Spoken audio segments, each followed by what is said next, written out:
Simon says, I begin to get the feeling that Christmas is around the corner when Ma starts making sweets and the smell of burnt sugar and baking fills the house.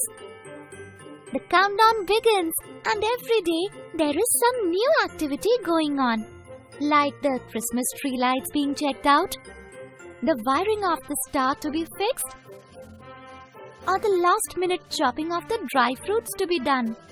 Then, before we know what is happening, we start our rounds of carol singing, meeting old friends and making new ones. Oh, the entire month is fun. This year, however, was different. Early in the morning on the 1st of December, my mother woke me up with awful news. I have to go to the hospital, Rita, she said worriedly. Why? I asked. Grandpa has had a terrible accident.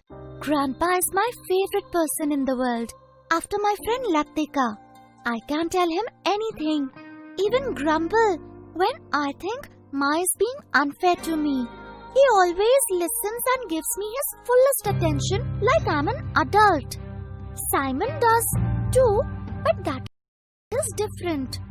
When Grandpa began to lose his eyesight some years ago, he got himself a guide dog, a trained German Shepherd, and called him Simon. Because I have to do what Simon says. He told me when I asked him why he chose Simon.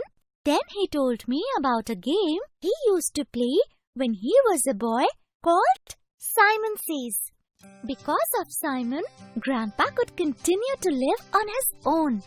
He could go for walks and even do some shopping now and then when he wanted to surprise us with gifts. Simon led Grandpa straight into the path of a car and he was badly injured. My mother said that evening. He was awake when I went, but he just kept calling out Simon's name. Ma had brought Simon back to our place, but he just moped around the house, barely eating or drinking. It was as if he knew he was responsible for Grandpa's condition. That night, Simon didn't sleep at all, and after that, he just got worse.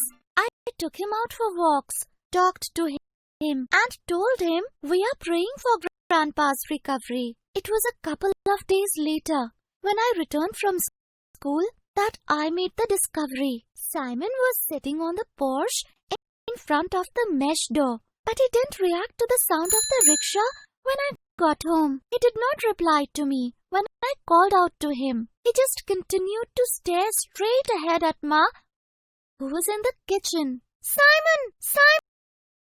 I called loudly. Finally, he turned his head, stood up, and trotted towards me, wagging his tail, a big doggy smiley on his face. He's deaf, Ma, I said when I walked into the kitchen. That was why he led Grandpa into the path of that vehicle. He couldn't hear it approaching. Ma stopped cooking and thought for a minute. She said, wiping her hands on a cloth. He must be almost 10 years old now, so it's possible his hearing is going. Simon still wasn't eating. And the next morning, when I took him for a walk, his legs gave away, and he sat down heavily on the grass. Ma! Ma! I shouted as I tried to lift him up. Come quick! Simon can't walk! Ma helped me pick Simon up and we took him to the vet. Simon was running a fever and was severely dehydrated. So, he was put on a drip immediately. I stayed with him until he was settled and for the next few days spent as much time as I could with him as he fought for his life.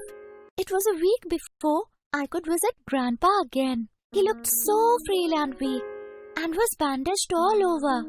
He looked at me as I held his hand and whispered, Get me out of here. How is Simon? I found it hard to speak about Simon, but he seemed to read my mind. It will do him good to meet me. He must feel like I have deserted him. Then Grandpa told me how much he longed to be home, how he hated being in the hospital.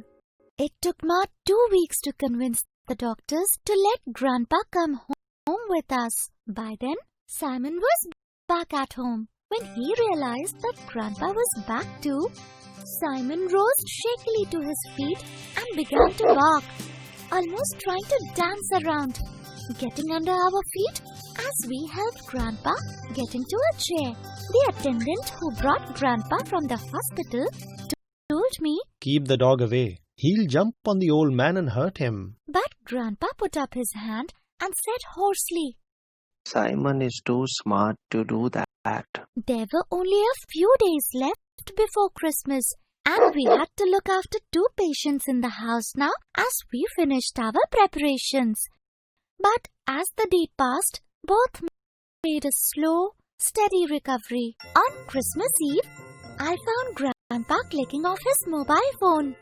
I thought we were pals. Why didn't you tell me how ill Simon was?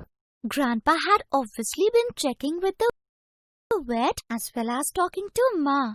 I didn't say anything. The next morning, after picking up the presents from below the hastily decorated Christmas tree, I found Grandpa's bed empty and Simon nowhere inside. I was rushing out of the room to inform Ma when Grandpa walked in unsteadily from the veranda, led by Simon. Grandpa, you're able to walk again?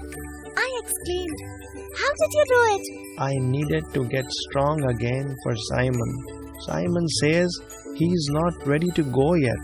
Grandpa, you are playing Simon Says again. I said happily.